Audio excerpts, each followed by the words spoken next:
Good morning, नमस्कार। मैं दयाशंकर शर्मा, कामयाब गुरु, spiritual mentor, personality development trainer, motivational speaker, entrepreneur. आज का मिशन, आपका आज का मिशन क्या है?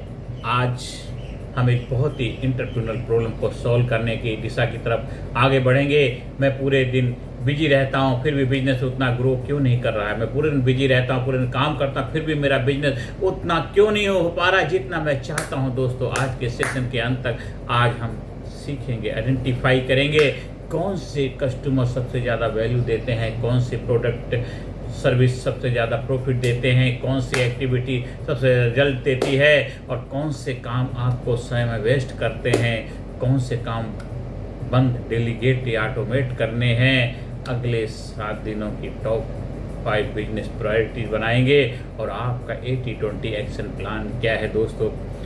बिजनेस या प्रोडक्टिव, बिजी या प्रोडक्टिव, बिजनेस में बिजी या प्रोडक्टिव, बिजनेस के अंदर आप बिजी हो या प्रोडक्टिव हो, बिजी हो या प्रोडक्टिव हो। दोस्तों, गुड मॉर्निंग मेरे एंटरप्रेन्योर साथियों, मेरे एंटरप्रेन्योर साथियों। मैं आज का सेशन शुरुआत एक सवाल से करना चाहता हूं। आप पूरे दिन क्या करते हैं? आप पूरे दिन क्या करते हैं? आप पूरे दिन क्या करते हैं? सुबह phone, WhatsApp, calls, meetings, customers, staff, emails, social media accounts और रात में थकान। लेकिन अब दूसरा सवाल, आज आपने ऐसा क्या किया जिससे आपका बिजनेस वास्तव में आगे बढ़ा? आज आपने ऐसा क्या काम किया जिससे आपका बिजनेस वास्तव में सबसे आगे बढ़ा? यही डिफरेंस है। बिजी होना आसान है, प्रोडक्टिव होना मुश्किल है। एक एंटरप्रेन्योर का काम केवल ज़्यादा काम करना नहीं है, ज़्यादा काम राइट वर्क करना है। उसका काम है राइट वर्क करना, सही काम करना। दोस्तों, मैं 3 स्टेटमेंट आप सभी लोगों से बोलूँगा, शेयर करूँगा। अगर आपके साथ होता है तो हाथ उठाइए, बोलिए। अगर है तो हाथ उठाइए। जो भी लोग इस वीडियो को देख रहे हैं, सुन रहे हैं, मेरे पास बहुत सारे काम हैं। अगर ऐसा होता है तो हाथ उठाइए। मुझे समझ नहीं आता मैं क्या करूं, हाथ उठाइए। मैं दिन भर बिजी रहता हूं, लेकिन इम्पोर्टेंट काम पीछे रह जाते हैं। अब ध्यान से सुनिए, ध्यान से सुनिए। आपकी प्रॉब्लम टाइम की नहीं है, आपकी प्रॉब्लम प्रायोरिटी की हो सकती है और आज रात इसी को सॉल्व करेंगे। आपकी प्रॉब्लम टाइम नहीं है, प्रायोरिटी हो सकती है। आज इसी के ऊपर हम कार्य करेंगे। दोस्तों, 80-20 प्रिंसिपल क्या है? 80-20 प्रिंसिपल बेसिक आइडिया यह है कि कोई सॉल्यूशन, कोई भी सिचुएशन आपकी लाइफ में आती है, मैं आपके रिजल्ट का बड़ा हिस्सा आपके एक्शन के अपेक्षा के छोटे हिस्से से आता है। बिजनेस में इसका मतलब हो सकता है कुछ कस्टमर अधिकांश रेवेन्यू प्रोड्यूस करते हैं, कुछ प्रोडक्ट्स अधिक प्रॉफिट देता है, कुछ मार्केटिंग चैनल्स अधिकांश लीड्स देते हैं, कुछ एम्प्लॉय डिस्प्रोपोर्शनेट वैल्यू देते हैं, कुछ एक्टिविटीज अधिकांश ग्रोथ करती है। इसलिए सवाल यह नहीं है मैं और ज़्यादा क्या कर सकता हूँ, मैं और ज़्यादा क्या कर सकता हूँ। सवाल यह है जो मैं कर रहा हूँ उसमें सबसे ज़्यादा रिजल्ट कौन दे रहा है, जो मैं कर रहा हूँ उसमें सबसे ज़्यादा रिजल्ट कौन दे रहा है। इसके लिए आपको अपने योर टॉप 20% अपनी नोटबुक में निकालिए, लिखिए मेरे टॉप कस्टमर्स कौन से हैं। 20% top customer, number 1, number 2, number 3, number 4, number 5। ये प्रायोरिटी बाय डिसाइड के कौन टॉप कस्टमर्स हैं। अब पूछिए हर इन कस्टमर्स में कॉमन क्या है? क्या वे ज़्यादा खरीदते हैं, रिपीट करते हैं, रेफरल देते हैं, क्या नेगोशिएशन करते हैं, आपके साथ लंबे समय से क्या कर रहे हैं? वो टॉप 20% कस्टमर हैं मेरे लिए। अब लिखिए टॉप प्रोडक्ट्स सर्विस कौन कौन सी हैं जो आपके दे रहे हैं। आपके प्रोडक्ट्स क्या है वो लिखिए, 3 कम से कम लिखिए और पूछिए इनमें से कौन सबसे ज़्यादा प्रॉफिट देता है। जो प्रोडक्ट सबसे ज़्यादा प्रॉफिट कौन सा देता है? रिवेन्यू नहीं, प्रॉफिट देख भी देखिए। रिवेन्यू नहीं, खाली प्रॉफिट, आपकी कितनी सेल हो रही नहीं, उसमें कितना आप बचत कर पा रहे हैं। बहुत सारे एंटरप्रेन्योर्स एक गलती करते हैं, वे कहते हैं मेरी सेल्स बहुत बढ़ गई है, लेकिन सेल्स और प्रॉफिट अलग है। अगर 10 लाख की सेल्स है लेकिन एक्सपेंस 9.5 लाख है तो वास्तविक बिजनेस स्ट्रेंथ क्या है? इसलिए आपको समझना है revenue, cost, profit, cash flow और कस्टमर लाइफ टाइम वैल्यू, इस शब्द के ऊपर कार्य करना है। दोस्तों, प्रॉफिटेबल 20%, अब अपने प्रोडक्ट सर्विस की लिस्ट बनाइए। हर प्रोडक्ट के सामने लिखिए सेल्स, कॉस्ट, अप्रोक्स प्रॉफिट, फिर आइडेंटिफाई कीजिए मेरे सबसे प्रॉफिटेबल 20% प्रोडक्ट्स सर्विस कौन से हैं। अब सवाल है, क्या मैं इन्हें ज़्यादा अग्रेसिवली मार्केट कर सकता हूँ? क्या मैं इनकी विजिबिलिटी बढ़ा सकता हूँ? क्या मैं इनकी सेल्स टीम को ट्रेन कर सकता हूँ? क्या मैं इनकी रिपीट परचेज बढ़ा सकता हूँ? इस पे आपको कार्य करने की ज़रूरत है। की लेसन क्या है? हाई रेवेन्यू हमेशा हाई क्वालिटी बिजनेस नहीं बनाता। हाई रेवेन्यू हमेशा हाई क्वालिटी बिजनेस नहीं बनाता है। आपको चाहिए प्रॉफिटेबल ग्रोथ। टाइम ऑडिट कीजिए, आपका समय कहाँ जा रहा है। अपने टाइम को ऑडिट कीजिए, आपका समय कहाँ जा रहा है। अब सबसे पहले प्रैक्टिकल एक्सरसाइज करिए। अगले 7 दिनों में जो मेजर बिजनेस एक्टिविटीज़ की उन्हें याद कीजिए। एग्जाम्पल के लिए customer calls, meeting, social media, travel, staff management, accounts, marketing, sales, planning, इन सब के ऊपर आपको कार्य करने की आवश्यकता है। Operations, problem solving, time audit कीजिए। एक टेबल बनाइए, एक्टिविटी, टाइम, रिजल्ट और कीप चेंज स्टॉक। अब हर एक्टिविटी के सामने लिखिए हाई रिजल्ट, हाँ नहीं, हाई वैल्यू, हाँ या नहीं, मेरा समय कितना जा रहा है। अब 3 कैटेगरी बनाइए। ए, हाई वैल्यू जो सीधे ग्रोथ या प्रॉफिट को डिराइव करते हैं। बी, सपोर्ट एक्टिविटी जरूरी है लेकिन डायरेक्ट ग्रोथ है कम करते हैं। और सी, लो वैल्यू जो समय खाते हैं लेकिन रिजल्ट बहुत कम देते हैं। ये आपको बनाना ही है, एक्शन लेना आज से। ए एक्टिविटी पर ज़्यादा समय देना है, बी एक्टिविटी को ऑप्टिमाइज करना है, सी एक्टिविटी को एलिमिनेट कर दो, डेलीगेट कर दो या ऑटोमेट कर दो। तब आप बेहतर रिजल्ट प्रोड्यूस कर पाएंगे। Stop, start, continue. अब हम एक पावरफुल बिजनेस रीसेट करेंगे। अपनी नोटबुक में 3 हेडिंग्स बनाइए। स्टॉप, ऐसे कौन से काम है जिन्हें आपको बंद करना चाहिए। उदाहरण के लिए unnecessary meetings, low value customer के पीछे excessive time, repetitive manual work, बिना ऑब्जेक्टिव सोशल मीडिया स्क्रॉलिंग, ऐसे प्रोडक्ट्स जो लगातार लॉस दे रहे हैं। कम से कम 3 स्टॉप एक्टिविटी लिखिए, कम से कम 3 को तो बंद करना ही है। स्टार्ट करना, अब लिखिए ऐसे कौन से काम शुरू करने चाहिए जो ग्रोथ ला सकते हैं। उदाहरण के लिए डेली सेल्स फॉलो करेंगे, कस्टमर फीडबैक लेंगे, रेफरल सिस्टम अपनाएंगे, उसके लिए बातचीत करेंगे, वीकली फाइनेंशियल रिव्यू करेंगे, कंटेंट मार्केटिंग, टीम रनिंग।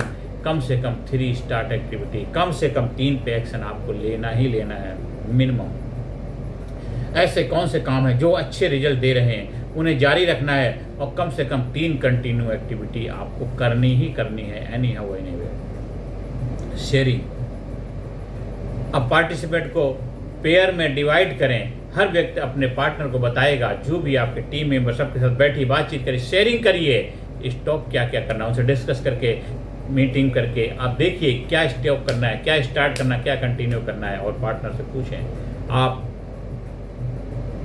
इसे कब से लागू करेंगे, आप इसे कब से लागू करेंगे।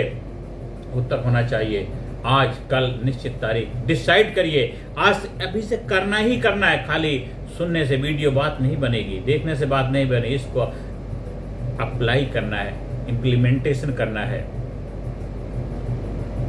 द पावर ऑफ 5 का पावर क्या है। अगर मैं आपको एक चैलेंज देता हूं, अगर आपको अगले 7 दिनों में सिर्फ 5 बिजनेस एक्टिविटी करने की परमिशन मिले तो कौन सी 5 एक्टिविटी आपको बिजनेस को सबसे ज़्यादा आगे ले जाएंगे। वह आपकी टॉप 5 बिजनेस प्रायोरिटीज होंगी। क्या होंगे top 5? Priority 1, priority 2, priority 3, priority 4, priority 5 क्या होंगी। अब हर प्रायोरिटी के आगे लिखिए एक्सपेक्टेड रिजल्ट, डेडलाइन, मेजरमेंट। उदाहरण के लिए priority 1 customer follow up, expected result 20 conversation, deadline 7 day, measurement conversation. आपको रिजल्ट आउटपुट मिलेगा। ये आप जब इस तरह करेंगे तभी आपको रिजल्ट मिलेंगे। यही बिजनेस की नीड होती है और बिजनेस इस तरह चलते हैं। बिजनेस एम्पायर इसी तरह खड़े होते हैं, बिजनेस बिल्ड इस तरह होते हैं दोस्तों। कस्टमर्स 80-20 फार्मूला बिजनेस कस्टमर से चलता है, लेकिन सभी कस्टमर समान नहीं होते हैं। कुछ बहुत खरीदते हैं, समय पर पेमेंट करते हैं, रेफरल देते हैं, फीडबैक देते हैं, लॉन्ग टर्म रहते हैं। कुछ कस्टमर बहुत समय